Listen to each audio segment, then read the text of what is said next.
SACP General Secretary Mapaila says their participation in the 2026 local government elections will not be a self-enrichment program. He was delivering his closing remarks at the SACP's 5th Special National Congress, which has ended in Boksburg, east of Johannesburg.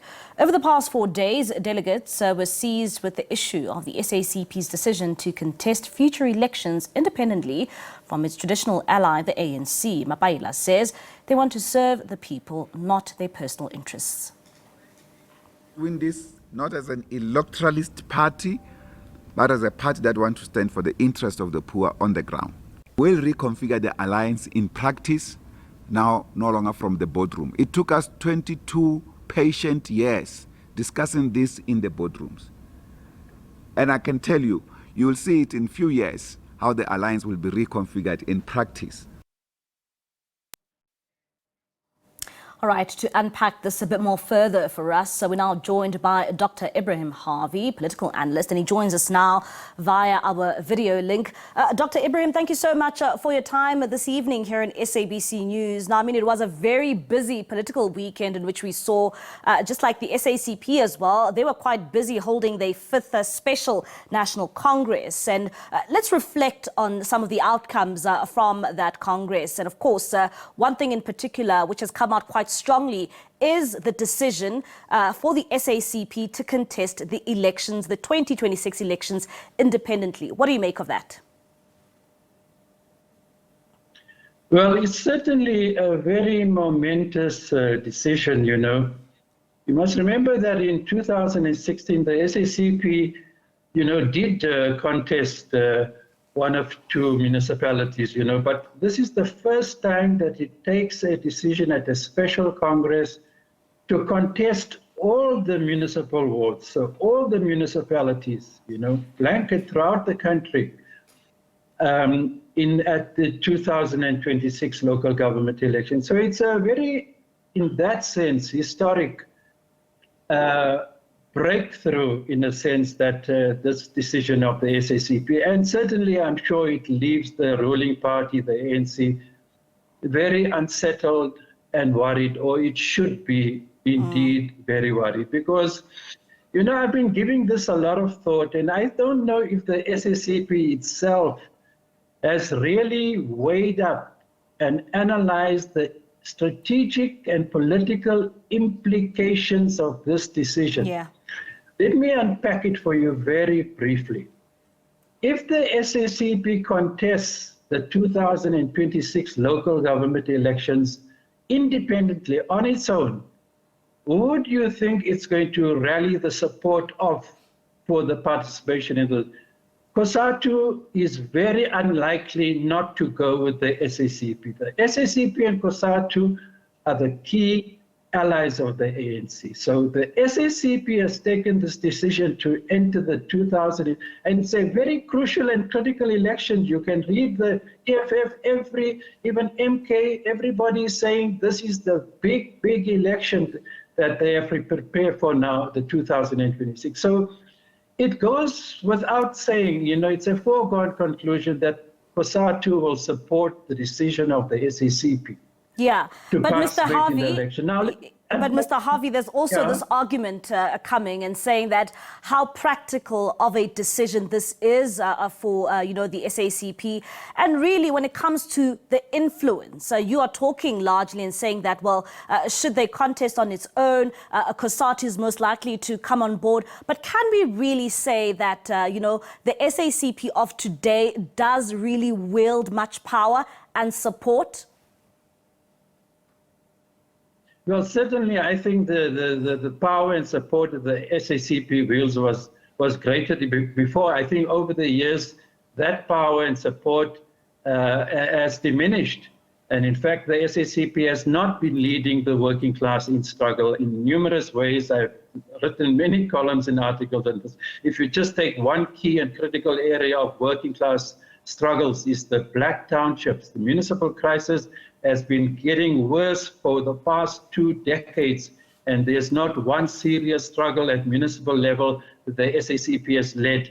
But you must separate that understanding from the potential, if on its own, there will be problems. I can tell you, I don't think it will make a formidable impact in the 2026. But if it has the support of COSATU, and COSATU throws its weight also, and you must remember that a decision to go it on its own means effectively what? It means that the SACP and COSATU will be entering that elections against the ANC.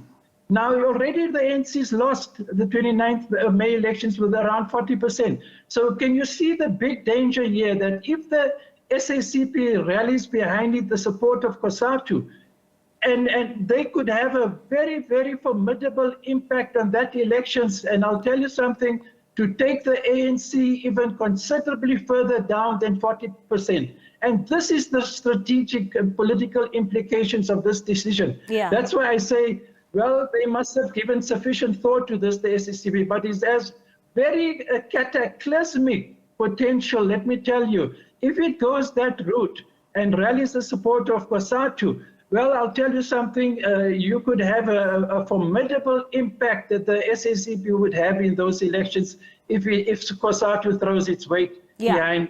And I don't know if the ANC has fully digested the implications of that decision down the road. Yeah, and Dr. Harvey, I like the fact that you touch a lot about COSATU, because we know that there is an alliance between the ANC, the SACP, as well as COSATU. And of course, the SACP still continuing and saying that, well, they remain in an alliance with the ANC. What does this then mean for this alliance if you are saying that, some of the supporters of the ANC can be swayed to support the SACP come the 2026 elections? Where does this leave this alliance?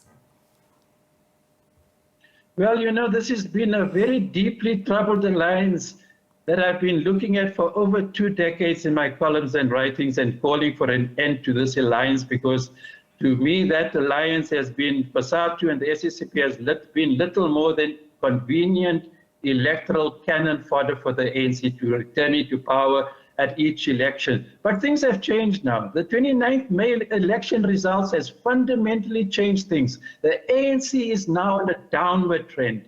And that is why I say the logical conclusion of the SACP with the COSATU support going on its own in 2026 is a very crucial election. It's going to have very serious consequences. But I'll tell you one serious problem I have listening to the SACP very carefully is that, and the attack on the DA. If the attack is that they see the DA as neoliberal and racist, a whole lot of things, then in fact, one has to question from a principle standpoint the very alliance that the SACP has with the ANC. Because the ANC has been on a distinctly neoliberal path from especially 1996 when the RDP office was closed down and GARE, the neoliberal macroeconomic architecture policy framework, was adopted by the ANC against the wishes of both COSATU and the SACP. So I'm just trying to say, there's a very serious contradiction. If the ANC is opposed, SACP is so opposed to neoliberalism, and it calls to question the ANC's alliance in this coalition government, GNU, with the DA, then they should be looking very closely at the alliance of the ANC, And Dr. Harvey, where does this leave this reconfiguration of the alliance, which the SACP continues to call for, if they're heading down this trajectory? Well, let me tell you what I think they have in mind. If indeed what I'm about to say is what they have in mind when they talk of a reconfiguration, because I've been listening to this term, and indeed it could give rise to lots of misunderstandings. But my understanding is that a reconfiguration, meaning that in the next elections, the SACP with COSATU goes on its own. Now, the logical conclusion of that is that if they do very well in those elections, what is bound to happen?